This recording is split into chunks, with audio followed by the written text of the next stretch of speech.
everybody does SEO or crypto. And they're giving me access to, their like bank accounts and things. I'm like, what the hell is going on? It's just absolutely crazy, right? Matt Diggity or Marie Haynes? Damn, I'm gonna get in trouble. So all I did was I doubled that rate, and that's what I charged for consulting. Maybe I'm doing wrong. Microsoft it here, everybody else is down here. Not great for the conspiracy theorists. It's like pure nonsense. They are the new slave masters of the universe. TikTok, AI will be game changing. Should SEOs prepare themselves? They should start getting the McDonald's applications right now, to be honest. Yeah. So maybe we should. So I'll have 3 blitz questions and then we'll start, okay? It's okay. So you can pick only one thing. You can explain why you picked it, or you may not explain. It's up to you to decide. Okay. So given it's the same amount of income, would you rather do a gambling website or SaaS? Probably SaaS, because I have a lot more experience in SaaS, and there's a lot of additional marketing activities that you can do around SaaS that are just easier to pull off. You don't get a lot of sites that just flat out reject you because of gambling, right? And gambling links and things are just 2 to 4x more expensive just because of the niche that you're in. So unless you have got large amounts of capital and budgets and manpower and things like that, then I would definitely try and stray away from gambling markets, because it's the most competitive market in the world, right? So yeah, I would definitely probably go with SaaS. And like I said, you can just do so many additional other activities. And even when it comes to things like retargeting, a lot of retargeting you can't do for casino in certain countries, because obviously gambling is banned and things in certain jurisdictions and things. So you can do retargeting for SaaS all day long. There's just a lot of additional activities that you can do for SaaS that you can't do for gambling, which hamstrings you, and I don't like restrictions. Okay, next one. Matt Diggity or Marie Haynes? Damn, I'm gonna get in trouble. Depends on the situation. No, pick one. I know, I'm gonna get cancelled either way, but I've got to go with Matt, right? Because I'm definitely more of a grey hat SEO, definitely more into the affiliate side of things and the CPA side of stuff. Though that being said, Matt's definitely trending away from the SEO industry, I would say. Like, he's actively trying to kind of branch away from SEO, whereas Marie is going just all in on Google and SEO. So I can definitely see actually perhaps that I do agree with Marie more from that side, because Matt seems to be more worried about SEO being dead and like AI taking over and things like that. Whereas Marie is just, happy-go-lucky, loves SEO, loves Google, loves everything about it. And I definitely kind of agree with her more on there, because I don't see SEO dying anytime soon. I definitely think that there's massive amounts of opportunity still to be had there, especially if you've got the skills and the confidence and the mindset and things right. And the next one is very easy. London or Bangkok? Oh, Bangkok, 100%, right? Even though I hate cities in general. I'm from a village in the UK, right? So I don't sleep well in cities at all, and I value my sleep a lot. And so that's one of the main questions of why have I never really lived in major cities, is because I don't really like it, and I don't really like the lifestyle and the kind of hustle and bustle. I like being zoned in and kind of away from people and being able to get away from civilization at times as well. But London is just, the city has definitely had some PR problems that are probably quite well deserved, with people getting like stabbed and robbed and things and stuff. I can walk around Bangkok quite comfortably with my Rolexes, and I've got like a collection of watches and things. I can't do that in London. And obviously the weather is better in Bangkok. The people are friendlier. The food's better. The Bangkok all the way for sure, even though I definitely wouldn't recommend living there, because I wouldn't want to live in Bangkok personally, or London though. So, And what's your favorite Thai city or town or village? Yes, well, I live in Koh Samui now, right? So I love Koh Samui, which is an island. It's one of the bigger Thai islands, but it's still a fairly small island in comparison to, the rest of the world and things. You can drive around it in about 2 hours. So it's not that big. I just love the lifestyle here. Everyone's happy, everyone's friendly. There's no crime. There's not really much poverty. There's really high levels of education. There's really good levels of diversity. The food is incredible, and you're not paying like Bangkok's insane prices for some of the food now. You know, you can go to Bangkok and like a steak dinner is like $200, $300, which is absolutely crazy. You come here and it's like $50, $30. You know, it's way better. And I eat out 3 times per day, so I would definitely be struggling a bit in some of the other cities. But Koh Samui is amazing. I couldn't recommend it more than anyone. But I did live in Chiang Mai for 5 years before that, and I love Chiang Mai as well. It's just being British, you know. I love the beaches. I love that lifestyle and things, and Chiang Mai doesn't offer any of that. So this is definitely the place for me for the time being, at least. And are there many SEOs there where you live at the moment? There are transcendent SEOs. There's a lot of ones that kind of come in and out. So there's quite a few guys that have got villas here, but it's not like permanent, because they've also got an apartment in Bangkok, and then maybe got an apartment in Australia or the UK or wherever they're from as well. So they're definitely very nomadic and moving in and out at the time. And there's never a solid group of people at any one time, but there is a lot of people at any one time, right? So I went for dinner the other night. There was like 12 of us or so. Everybody does SEO or crypto, or, you know, something along those kind of lines. And it's kind of interesting just to see everyone's different opinions and takes and see where everyone's at, especially when you're trying to catch up around algorithm updates and things, right? It's speaking to people in person is invaluable. How often do you meet other people? How do you like to meet other people? Are you kind of an introvert, more an extrovert? How much communication do you need, or being around people at all? Yeah, so I'm definitely, I don't kind of define myself as an introvert or an extrovert, because I'm kind of both. Like I like being by myself, but I also like being social. You know, it just depends on kind of the day and the context of the situation and things like that. But generally, I meet up or see people every day, basically. I go for dinners multiple times a week normally, with different people and stuff, and have lunches with other people. And there's a couple of clients even that I have got on the island as well.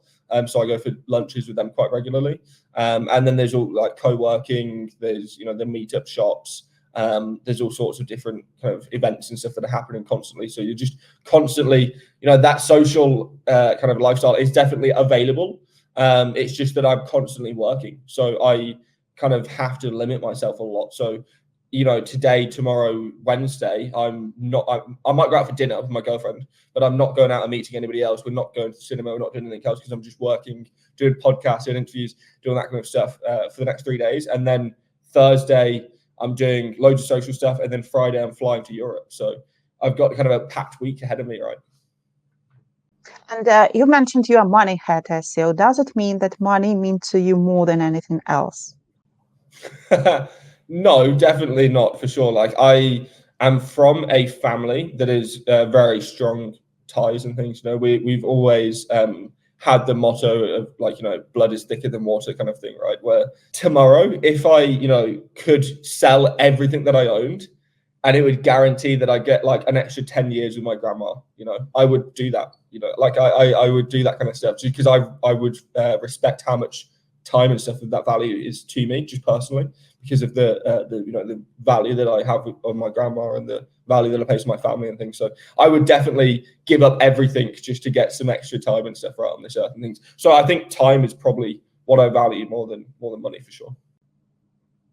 And you mentioned you have clients. Some people think that, and I see and hear that very often, especially on Twitter, that if you are very good at SEO, you don't have clients, you have only personal projects, and you are more entrepreneurial kind of person, and you're not working for anyone else. What do you think about that? Yeah, so literally, I have a lot of big mentors, right? So there's a lot of people. So I have close mentors that have guided me throughout my career, personally, one-on-one.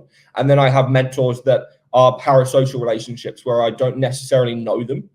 Maybe I've met them, you know, at conferences or events, or I've taken pictures with them and things like that. But I've never met a lot of these people. So people like Brian Holiday, for example, Robert Greene, all of these kind of people. All of these people still charge hourly for consultations, right?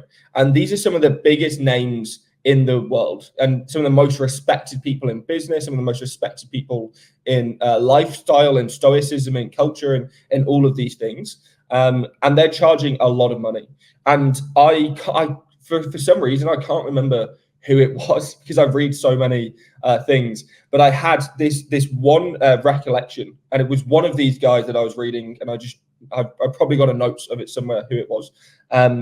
Basically said that as long as you're tracking your time, you should know how much you're worth at any given moment. So if you're putting X amount of time into a project and you're getting Y amount of money out of that project, then you know how much your time is worth because you're getting that amount of money for that amount of time out of that project. And if you can do that across all of your projects, you can get an average, a baseline of how much you're worth in terms of your actual productivity.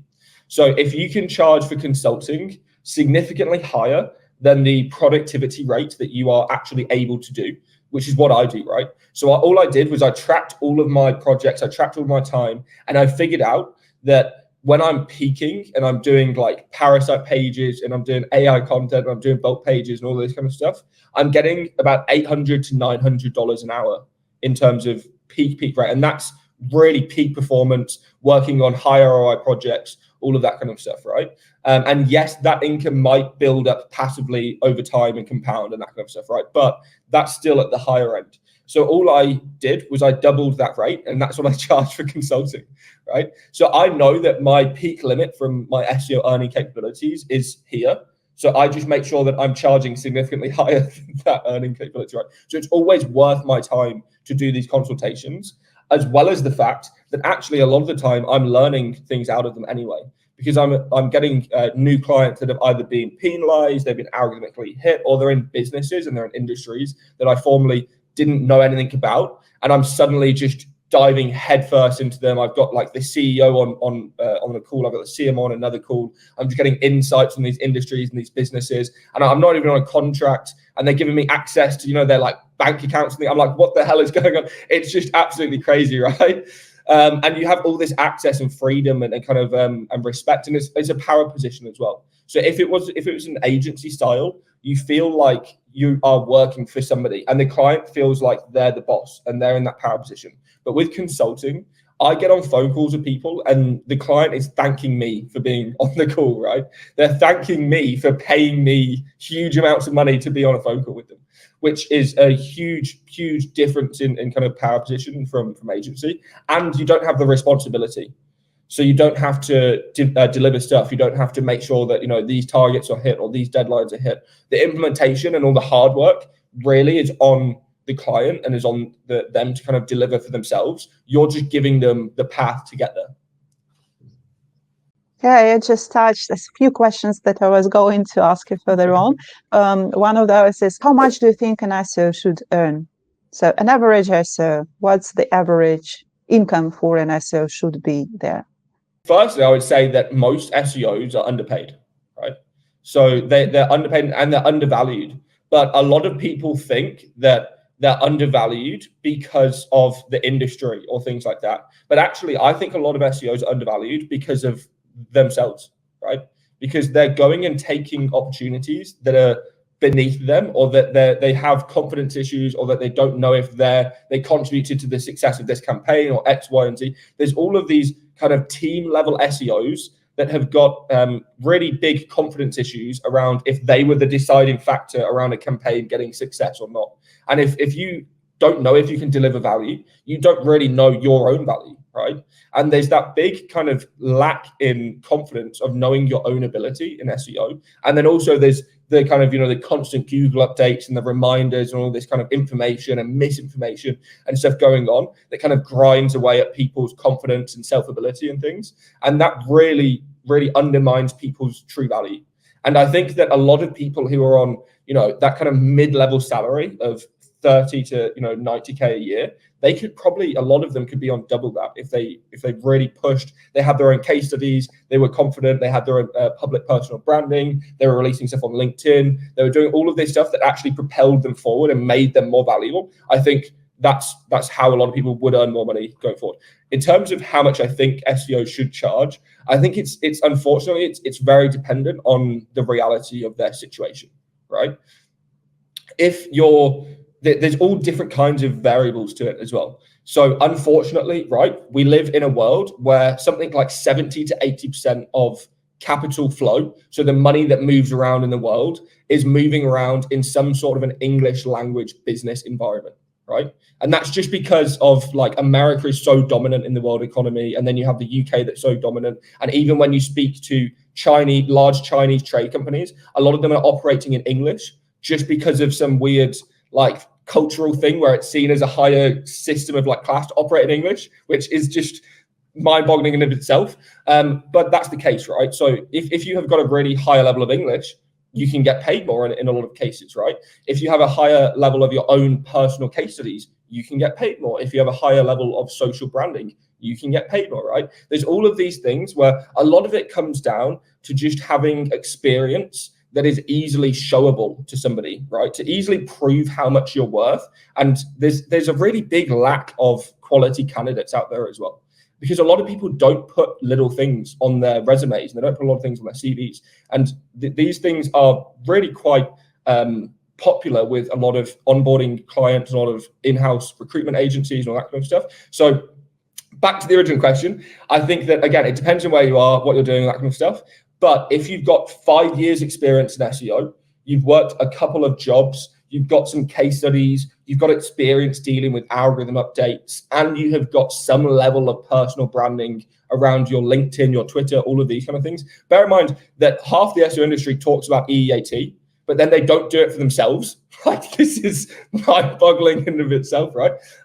I think that all of these people need to be doing all of this additional stuff just to reinforce how much you are worth. And then you can probably, if you're in a job, you should have 100% at that 5-year stage. If you're in the Western markets, you should be at least getting paid around $70,000 per year. If you're doing consulting work, you should be at least getting paid about $50 per hour, right? Ideally more than that, because you can charge considerably more than that. And a lot of people think, oh, I'm charging $50 an hour, I'm getting paid $50 an hour. But they forget all of the additional work that goes into that where you don't get paid. A lot of the email communication, the proposals, the onboarding, the client calls, the meetings, all of these things, you don't actually get paid as a consultant and an entrepreneur for. It's only the hours you're actually working, which you're getting paid for, but you still have to do all of these hours. And that's where you're contributing to that $50 an hour quickly goes to, $20 an hour or $24 an hour when you actually work out all of the time that you really spend on your business and on your lifestyle. I actually charge for the calls and for the onboarding as well. Maybe I'm doing wrong. No, that's perfect. Okay. But again, it's demand, right? So yeah. Yes, I'll maybe cut it off. And you also mentioned that you have mentors. And what I found out that the most successful people not only have good relations with other SEOs and other nice people and so on, and they also always mention someone who has greatly influenced their career, their mindset, how they approach things. And sometimes these recommendations can sound pretty basic, but because the coach or the mentor sees where you are and what you're struggling with very well from outside, they can give this basic recommendation when you can hear it and when you can actually implement it to influence your life at that moment in time when you need it. So who was that mentor? You mentioned you had a lot, and some of those you don't even remember, but maybe you can name a few that had a very big impact on your life. Mm-hmm. Yeah, so in SEO itself, I had Todd Foster, who now owns Merged Media. He's the CEO of Merged Media, which is one of Canada's biggest agencies. And he runs, affiliate websites and other SaaS companies and all sorts of stuff as well. He really, really gave me kind of all the basics, all the original knowledge, access to software, all that kind of stuff. And we were building YouTube channels, private blog networks, made for AdSense websites, all sorts of like private gaming servers, things like that, like 13 years ago, right? So this was a long time ago, and he really gave me all of that access, but he himself was only a few years older than me, right? It's just that he'd been doing it for a few years himself at that point, and he was just turning 18, so he'd kind of got a really big job out of it and kind of knew a lot of stuff that I didn't know. When I'd started doing quite well out of SEO, I met Nick Eubanks quite early on. and he's got ADHD as well.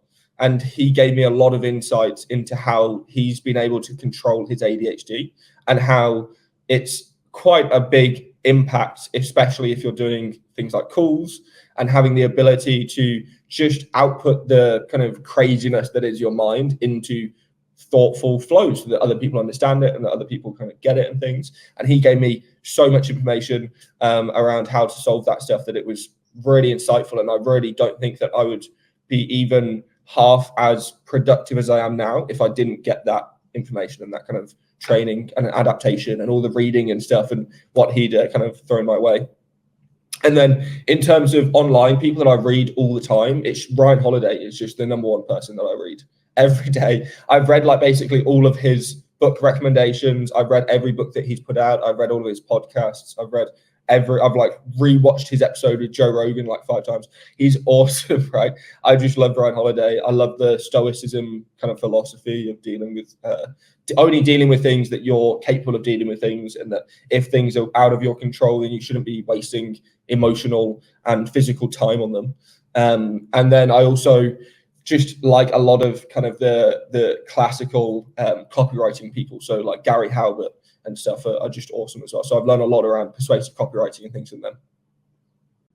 I've talked to Arno Hellemans, and it's one of his key presentations. He always likes to deliver about neurological disorders among SEOs, that to be a successful SEO, it's like almost 100% chance that you have something like ADHD or dyslexia or something, anything like that.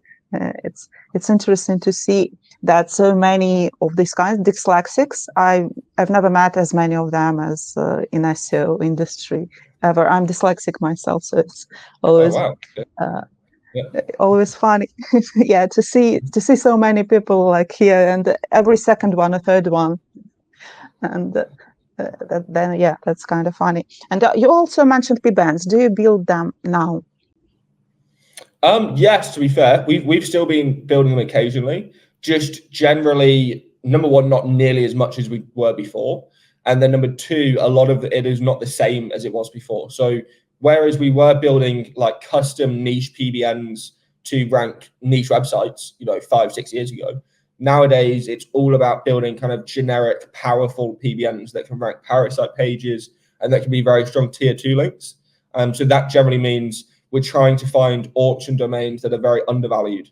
So and that's hard because a lot of auction domains are going for stupid amounts of money right now.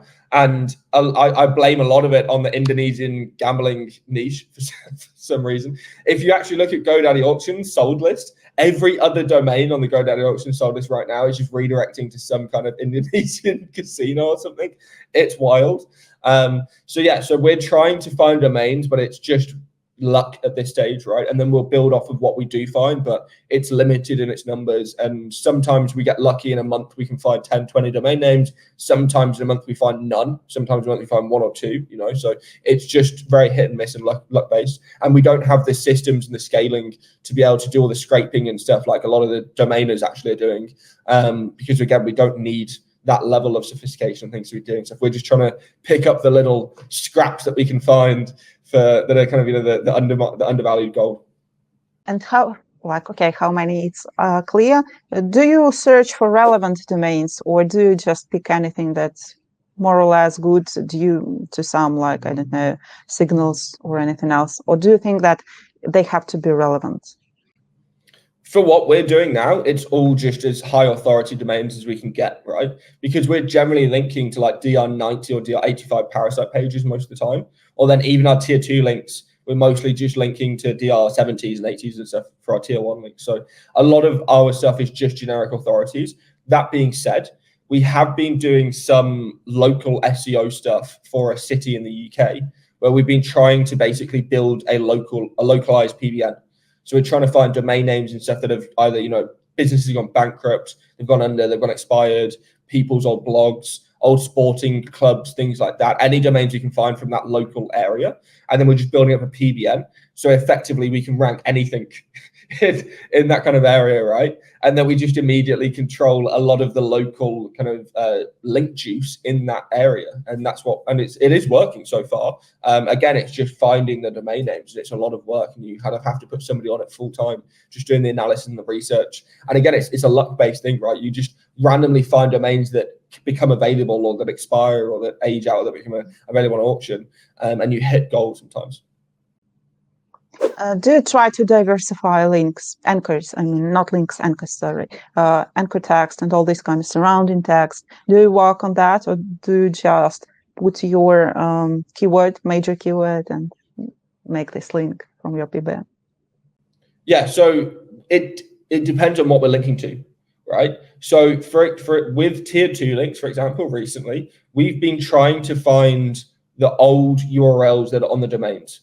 So pre-existing pages or URLs that are on the domains that have got links already. And then we can build a post off of that old URL, which is already powered by the old links. And then we send that to our tier 1, because effectively we're getting tier 3s and 4s and things for free, right? Because by doing that method. You effectively do the same thing with a PBN on the homepage, but it comes with additional risk. And there's all of these kind of, spam algorithms and things these days that are kind of looking for those patterns.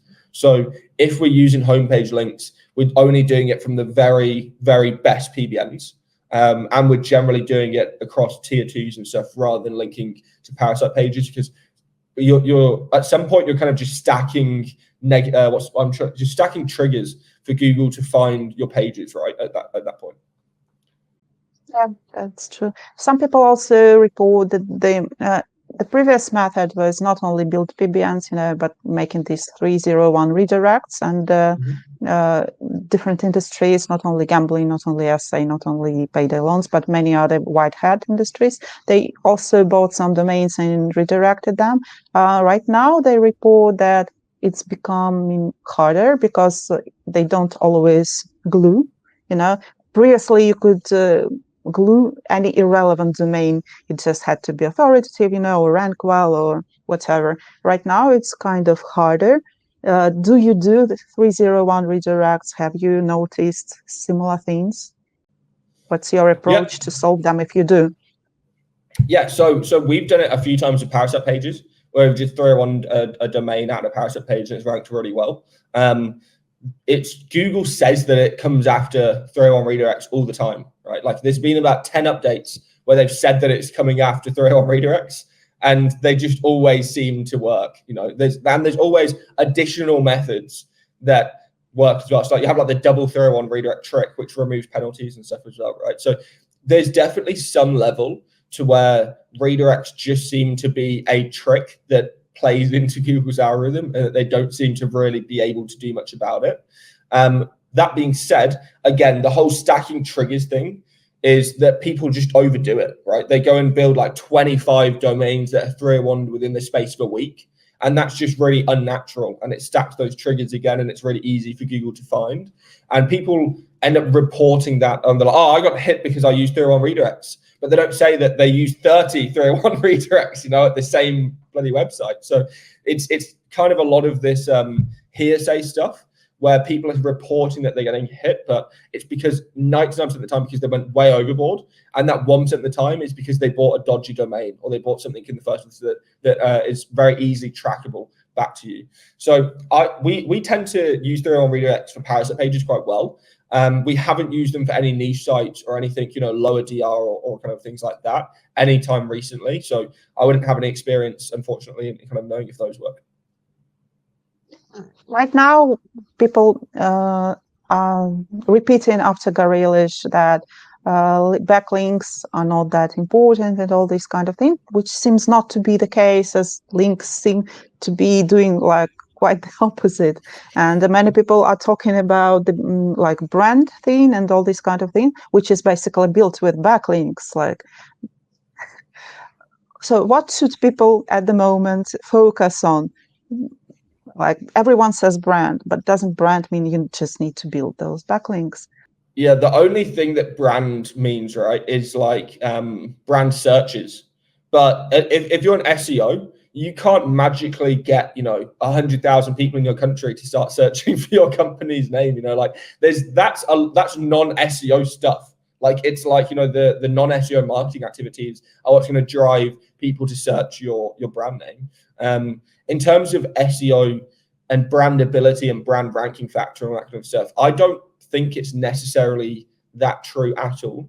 Just because there's so many gambling websites, there's so many e-commerce websites, there's so many all these kind of websites, even like local newspapers and things that rank really, really well, but they've got like 1,000 people searching for them per month. They've got very, very low numbers of brand engagement and brand user engagement, but they still get 1 million visitors or 10 million visitors a month from Google, right? So in terms of EAT, trust signals, brand building, all of that kind of stuff, at the end of the day, yes, it all just does come back to links. And the only real way as an SEO and doing SEO-based activities you can contribute to that, generally speaking, is through link building. Or you can effectively say that you could do, amazing enough content marketing campaigns that's why people are searching for your blog and things and stuff just to get to you. But again, how much time and resources and things is that going to take? And you yourself are not just an SEO, you need to be an expert in that industry that you're in, actually creating those blogs and things in of itself. And that's what a lot of the kind of white hat side seem to forget about, is that they're like, oh no, you just need to create like expert level great content.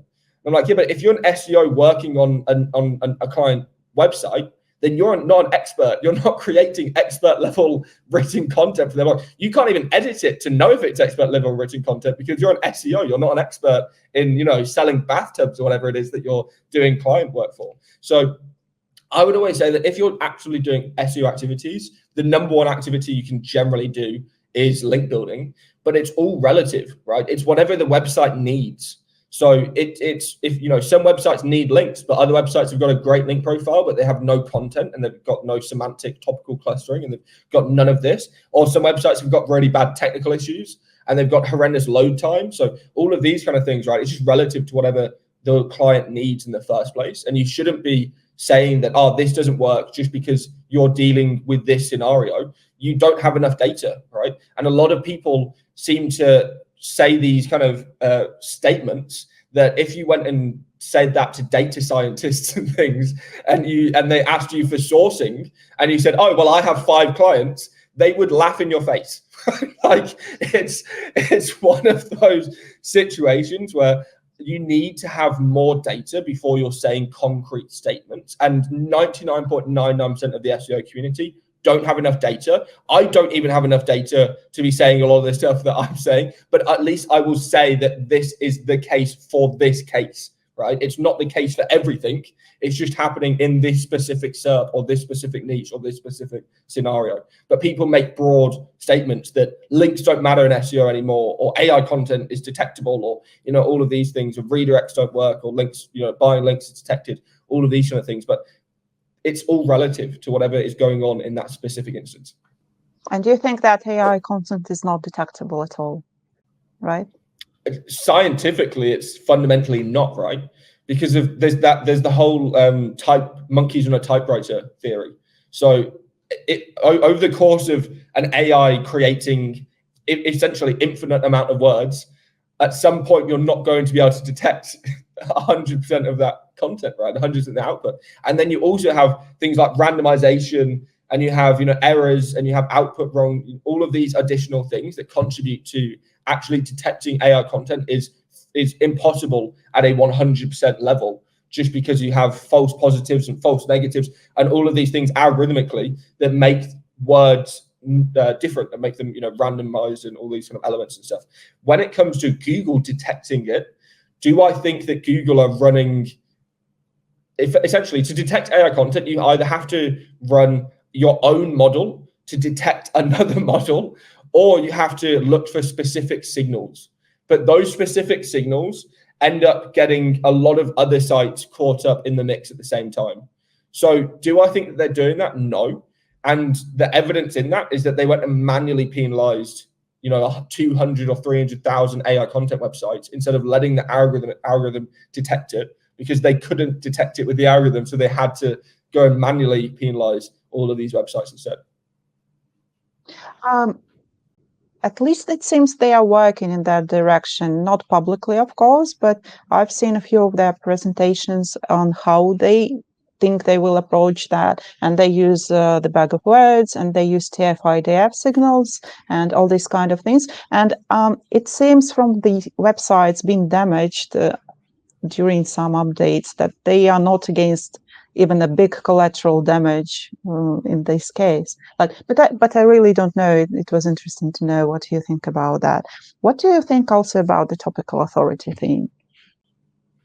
Well, it's obviously it's real, right? Like a lot of people seem to think that it's not, and even from a kind of mathematical standpoint, it makes sense that you would have interconnected documents that are supporting each other and that give you prioritization and that give you expertise, all of that kind of thing, right? So it makes sense that they would use it. And there's all of this patented research into NLP and into all of this additional machine learning tech that would be stupid to not implement a lot of this stuff just for the sake of it. That being said, the current Google search leadership, it's very, very difficult to say what they're doing, right? Because nobody seems to kind of understand, not even themselves, what they're fully doing at the moment. And there seems to be a massive conflict. That's the thing that I seem to take away from this, is that there's an internal conflict from differing sides in Google about where they should be approaching things, how they should be approaching things, and where they're going towards. And from what I can tell, and from what a lot of researchers and the market, like the stock market and analysts and things can tell, the leadership that has won that war so far has been the anti-search quality leadership and the ads profiteering leadership. So a lot of the leadership that were pioneering and pushing forward the search quality and this kind of game-changing search initiatives and search features and all these kind of things that we had before, then not even working at the company anymore, right? And we've got a lot of these people that are effectively corporate McKinsey consultants that, if you look at that track record, definitely not the best for humanity, I would say that from how the algorithm updates have moved towards, yes, some big websites are getting caught up in the mix, but the majority of sites getting hit are definitely not corporations. And they're definitely not, mega corporations that have got some sort of association with Google, which in of itself is fishy and is a bad narrative. The fact that Reddit and Google have got a publicly available deal, and that Reddit have seen something like a 100% increase in search traffic, is not great for the conspiracy theorists. But even, it's kind of the writing is on the wall, right? It's like they're doing it publicly like this, and people should take that for what it is.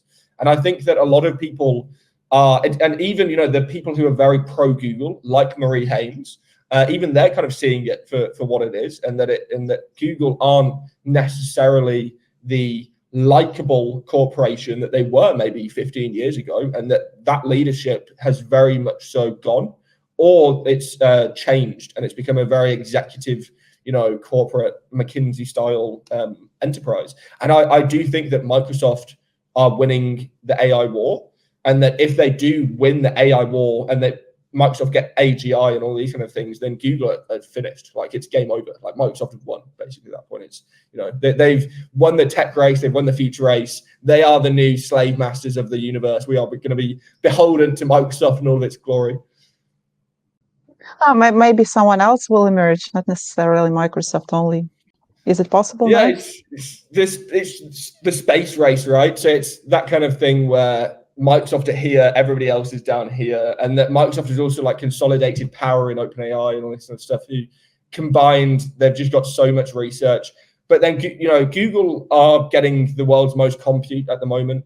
They are going to have the most amount of hardware and things. But again, it's leadership, right? This is the thing. You can have the best army in the world, but if you've got terrible leaders, you're not going to win anything, right? It's the exact same thing in corporate wars. Unfortunately, you have to be able to win with good leadership and be able to have good decisive decision making. Otherwise, you just lose. And it feels like the decisions that Google are making repeatedly for the last several years have just shown that they are losing, unfortunately, and that the decisions that Microsoft have made have just positioned themselves ahead and ahead and ahead. And that's why, if you look at the market today, I think Microsoft has got something like $1 trillion market cap ahead of Google, and Nvidia are now ahead of Google, right? Like it's kind of crazy that how much Google have lost that the running way that they had and that leeway that they had. And bear in mind, almost 5 years ago, people completely wrote off Bing. People completely wrote off Microsoft. Like they thought that they were kind of this dying tech company that just had Windows and Xbox and basically nothing else. And now they are the innovators. They are the future of technology. They are the ones kind of coming out ahead of it. And Google are looking like the ones that are kind of, you know, second to the race. But from SEO perspective, I know many people dislike Google advocates. I love them because I think their job is super hard, and it's very hard to get all that negativity from SEOs and from corporations and being unable to do anything with that. So they always accumulate lots of toxic comments, you know, but they cannot respond because they're restricted by Google from the other side, but they want to do something good. So I like Don Miller, I like all of them. Anyways, in Google, we have them, you know. Sometimes they don't respond, sometimes their responses are unclear, but at least we have them and we can talk to them and we can get something from them. In Bing, there's only one Fakan, I think, or Fabrice Canal, Fabrice Canal, and that's about it. And he never responds to updates, he never responds about what's happening or why my website declined or anything like that. So from SEO's perspective, will be it an advantage for us if Bing rises and Google goes down? So I think that number one, Bing's algorithm is easier. So it will be easier. You know, it's going back in time to when link spam was very much the way forward, and it's, you know, that will be the case again if Bing does take over. The thing that I think that in terms of the communication aspects, if Bing does take over, then obviously they will be forced into having more of a communication department. The thing is now that they can fly under the radar, and Microsoft do this across their entire company division. They're purposely trying not to be on the radar, not to be seen by government, not to be thralled into all these, like, you know, these meetings with. Have you seen, you know, the large Congress Senate hearings with Google, Meta, all these things? The one company that's missing all those is Microsoft, right? So you see that they're trying actively not to, you know, reveal too much and kind of stay a bit under the radar so that they can rise above it when time comes. But I do think that communication would have to appreciate. I don't see Bing taking over. What I see happening is either just technological replacement, right? So it's, you know, the smartphone replaced the phone. Something just coming along that is genuinely better for everybody, and it's easier to use and it's more engaging, it's more insightful. I can't think of what that would be apart from something like the Tesla chip that you put in your brain that kind of does things for you. But that would be, you know, that would be it. But again, I'm not that crazy design product innovator that would kind of create the next Google killer.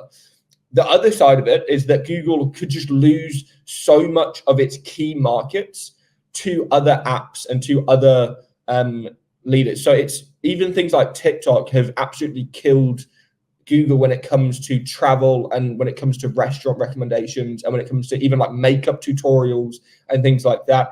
Amazon have absolutely killed them when it comes to US e-commerce, right? Like something like 5 times more sales are happening through Amazon search now than through Google search in the US. It's just wild. There's all of these additional other platforms that are slowly just bleeding away key market share from Google that I don't necessarily think it will be one big player, but I don't think that Google will have the same ad revenue because it won't have the same user base that it will have in 10 years. And then I think a lot of the current really overstimulated ad revenue that Google is seeing, and that because obviously it's showing in its recent quarterly reporting that it's having all-time high ad earnings, But then there's all of these reports coming out that actually click fraud is at an all-time high, and that there's all of these dodgy manipulations going on with the search algorithm and with the PPC algorithm and all of these things. So actually, a lot of it seems kind of temporary and kind of forced, and I don't see that is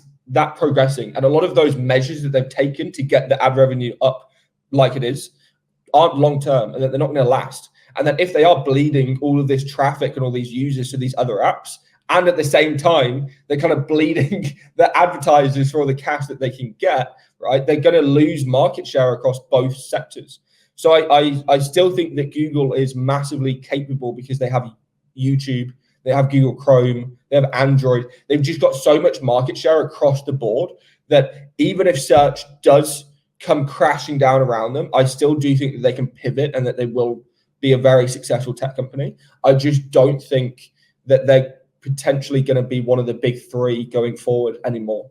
And that I do think that they're going to lose the AI wars, and that I do think that they're going to lose the search wars, and that I do think that potentially even they're going to lose the mobile wars. So it's going to be kind of across the board where Google's getting slain across every kind of vertical, and the only thing that is doing well is YouTube, right? Like video content's at all-time high. YouTube Shorts are now outperforming TikTok 4-1. Like that's doing really well, but everything else is just a shit show. Like it really is, and it's looking bad on investor calls. It's looking bad on market analysts. It's, you know, across the board, it's doom and gloom for Google, unfortunately.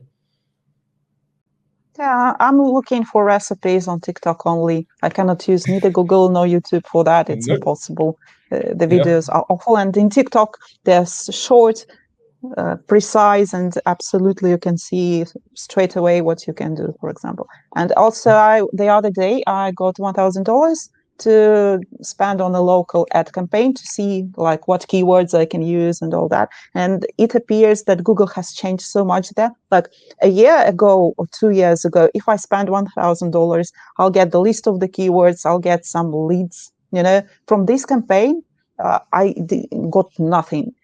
First of all, when you set up the ads yourself, they don't give you to add the keywords you want. They want to do that automatically themselves.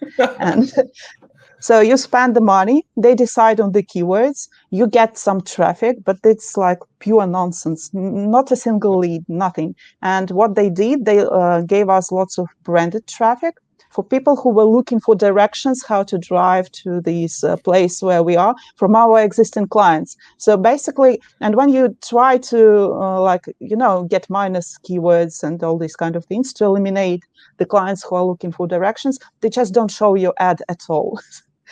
They either show it their way or they don't show you at all. So, okay, so I spent this $1,000. I got absolutely nothing from the ad campaign, and I was wondering how other people, like for a small business, $1,000 can be a pretty big sum of money. It's a lot of money, right? Like, yeah, 100%. Like that. If you compare it to small business profits, like the average small business makes like $30,000 to $50,000 a year in profit. It's like $1,000 is a part of their profit. You know, it's like a few percent of their profits. It's like pretty crazy. I also not think getting a single lead for that. It's like exactly. I also think that TikTok AI will be game changing if they can figure out how to do video summaries of other videos. Oh my God, it's going to be like an absolute game changer, right? So if you can just quickly get like one video of, so, you know, you put popular things to do in Rome, and instead of having to watch 10 TikToks, you just get a summary, but it gives you each user and like a bite of their video and things like that. That will be absolutely huge for the future of it. And I think that's massive for the future as well. It is interesting though, around the US law, around them potentially banning TikTok anyway, or they're going to sell it to somebody, but they are kind of refusing to sell the algorithm and things and stuff. So again, Microsoft are one of the key partners in potentially buy TikTok, which would be another win for them and things and stuff. So, and that would be them threatening YouTube's market share again. So Satya would probably love it, but it might be too much draw and too much attention, which Microsoft also hates. So. Yeah, this one I wanted to ask you a lot. You've mentioned that, so I do remember this clearly. You had this wonderful presentation in Saigon about backlinks and all this stuff. That got me also lots of views because I translated into Ukrainian. And there you've mentioned that you'll speak on your own conferences only afterwards. And then you made a few conferences, but later on, if I remember correctly, you decided to stop making them because it was kind of hard and too many conferences and all these kind of things. What are your conference plans for the future? So where are you now with that? Yeah, so I've ran quite a few events at this point, and I've spoken at nearly 50 conferences. I just don't get the same ROI, unfortunately, that I do speaking at events anymore. So, traveling across the world, practicing a presentation, creating a presentation, delivering it, spending a couple of days kind of panicking and having some anxiety about going on stage and that kind of stuff and things. I just don't think it's that valuable. And at the end, you could get literally nothing. Like, you could get no clients. You could get nobody wanting to work with you at the end of it. So it could all be for nothing. So I really just don't want to do that anymore. I've been doing Q&As at other people's conferences, so I'll turn up and do a Q&A and kind of deliver just to the audience and things for people, and that's totally fine because it removes 90% of the work. And then when it came to running my own events, they were good, they were profitable, it earned decent money, but it wasn't enough money for the amount of time and stress and everything else that was going on. And there was a lot of other events happening. Like, it just seemed like, we went from 5 to 10 SEO conferences a year to like 50 to 100 SEO conferences across the world. There's just so many now. And I saw that one of the big players in that conferences, if not the biggest player, was WordPress. So I saw that they were running, 15 or 16 events a year. And that I was already starting to do some more work with them anyway. So I said, hey, look, why don't I just run events through you guys instead? We just did our first one in Dubai in February. It sold out and the tickets were like $2,000. We had 102 tickets and things. It was really good. And then we're going to do another one for Dubai next year. And then we're hopefully doing New York again soon as well. But I don't have to do the organization. I don't have to do the, any of the stressing. I just do a keynote 30-minute presentation and the Q&A. And then I do the hosting, and that's it. And then, I get half the profit. So it's a pretty good setup. And it means that I can deliver really good high-level conferences. I get to choose the speakers. I get to run masterminds with obviously all the people that I want to invite to the mastermind as well. And it just ends up being really good events that I think the industry kind of lacks because of multiple reasons around conferences, right? The main one being that a lot of conferences just censor people. They're like, okay, you're not talking about grey hat, you're not talking about black hat, you're not talking about buying links. Even though, you're not talking about buying links, but you can go into the corridor and there's 10 link companies that are selling you links that are sponsoring the conference anyway, but you're not allowed to talk about it on stage, right? That doesn't make sense at all to me. And then there's all of these additional factors around kind of, the opinionated people and the kind of toxicity of people and things, where I like to have a space where people can just be open and honest and discuss tactics and debate tactics and things, and that's what it's created, and I quite enjoy doing them at this point. But I wouldn't do them if I couldn't do them by press, unfortunately. Toxicity, and our industry seems to be one of the best in the world in terms of friendliness, how people interact with each other, and all these kind of things. But because we are all competitors in this or that way, often even in the same search results, it may bring some toxicity as well, and people get irritated on each other, and we have lots of vocabulary debates and attribution debates and all these kind of things. How do you not fight, it's not wrong, but how do you handle toxicity aimed at you, because you must be attracting lots of it? Yeah, 100%. Like, because you are just out there. Yeah, 100%. I number one, if they're just being spiteful and they're just hating, then you just don't reply, right? Like, eventually you let people shout at a blank wall long enough and they leave that blank wall, right? They go somewhere else. I don't block people. I just mute them so that I don't see them again, and that they can continue shouting at a blank wall, and I don't care. I don't see it. When it comes to people who are being toxic or that they're being opinionated, I just try and prove them wrong, right? The best thing that you can do is bring evidence, right? If you can show people that that person is wrong and bring the receipts, right, people tend to be on your side more. So a lot of the time, I just show people the SERPs, or I show people examples of things that are the complete opposite of whatever that person is saying, that the reality is this. And that if that is the reality, and that everybody else in the SEO industry is seeing the same thing as you are, because we're all looking at the same Google, we're all looking at the same SERPs, right? Then generally everybody else agrees with you, and it becomes a consensus. There are still people who are so opinionated that they won't believe it anyway. There's these people that are like, oh, this is dead, or this doesn't work, and that no amount of evidence, it could be the Google homepage. Somebody's on the Google homepage, right, ranking, not even on the search results, on the homepage, and they still wouldn't believe it, right? Because it's their opinion, and belief is such a strong thing that you can't change some people's beliefs, right? And unfortunately, I'm just not going to even try. I'm not going to engage with them. I'm not going to ignore them. If people try and actively turn a conversation or a debate into an argument, or especially if they start talking about politics, I will just say, I'm out. I will say, look, I'm exiting. I'm not talking about this conversation. I don't talk about this. I don't talk about that. Goodbye, right? And that immediately you're on the high ground, because they tried to turn it into a political debate, or they tried to turn it into this stupid thing about, being woke, or about being this, or about supporting these people. And I wasn't talking about that at any point of the conversation at all. So you've just tried to turn something on me that has no relevancy to the debate in of itself. So a lot of the time, I'm just bringing evidence. I'm not replying, or I'm telling people that I'm not talking about X, Y, and Z.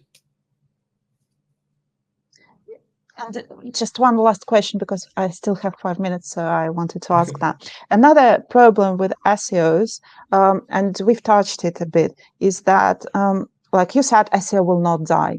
On the other hand, we have content can be written by content writers and content managers. They can place it on the website, and if they have instructions on how to do that, they don't actually need SEO. The technical things can be overrun by developers if they have this checklist how it should be, or they can just hire an SEO for 2 weeks and check everything and handle everything themselves. They don't need an SEO afterwards. For marketing, for brand campaigns, you just need a decent PR, and they have all these backlinks, and they have everything handled by the PR team or the marketing team or partnership department and other kind of things. So they don't need SEOs as well. I've seen a few quite big companies, I cannot name them, but they've laid off all of their SEO department, and they've not hired anyone else. And it's been over a year since then, and there's really impact on their performance and on their rankings, on their leads or anything. So SEO maybe will not die, but SEOs may suffer from losses that companies don't need their services anymore, maybe. And also in the future, when AI thing sticks and we have all those apps, and you don't need to optimize for search as much. So do you need to have the SEOs, or should SEOs prepare themselves and go to become someone else, to have kind of they should start getting the McDonald's applications right now, to be honest. yeah. So maybe we should. So 2 parts to that.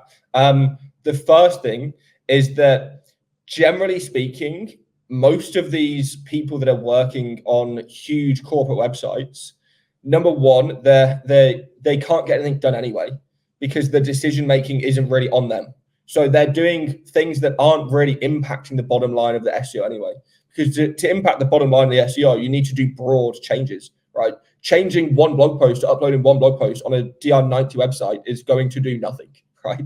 And it's obvious in that take on it. And unless you are the CMO who doesn't need to answer to anybody apart from the CEO and the board, and that can make executive decisions, and that can tell the development department to do this and the design department to do that, then you aren't going to be able to do anything anyway.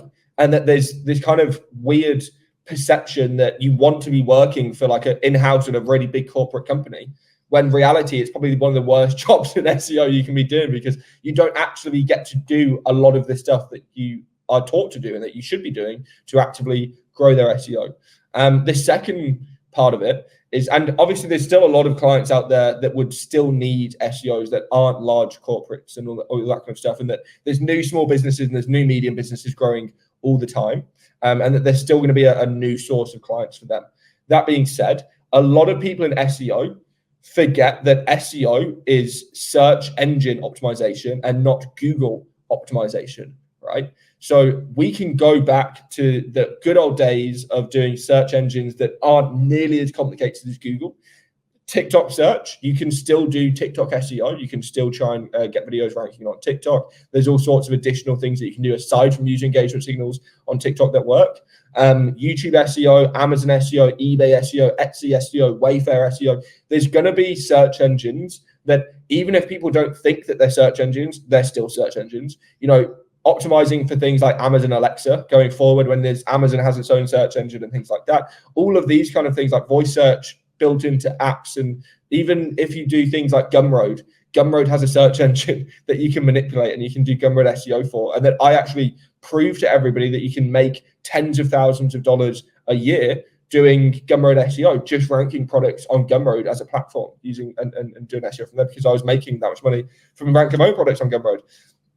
So there's all of these other search engines that people seem to forget about. And then actually there's way less competition. They're way easier to do. They're often now growing where Google is shrinking in a lot of those markets.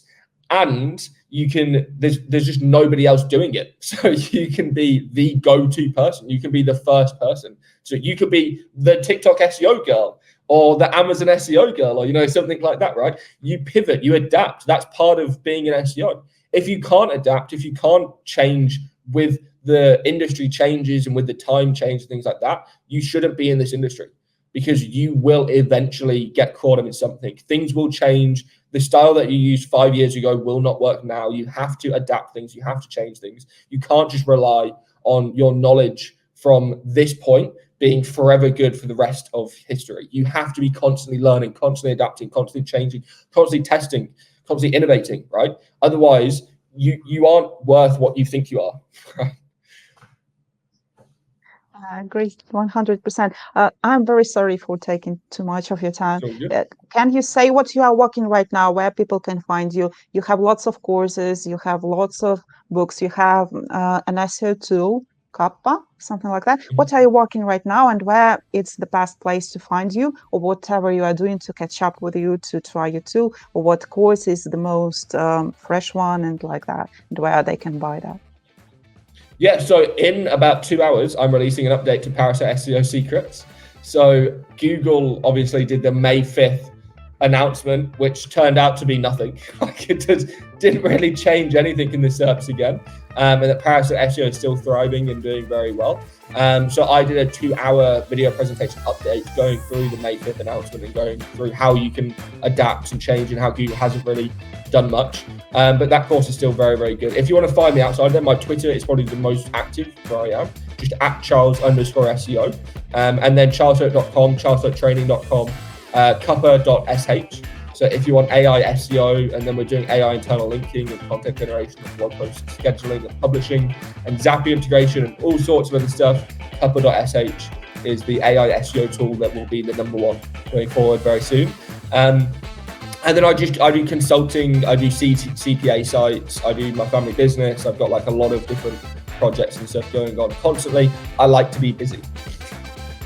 Okay. Thank you so much, Charles. Thank you for having me. I appreciate it.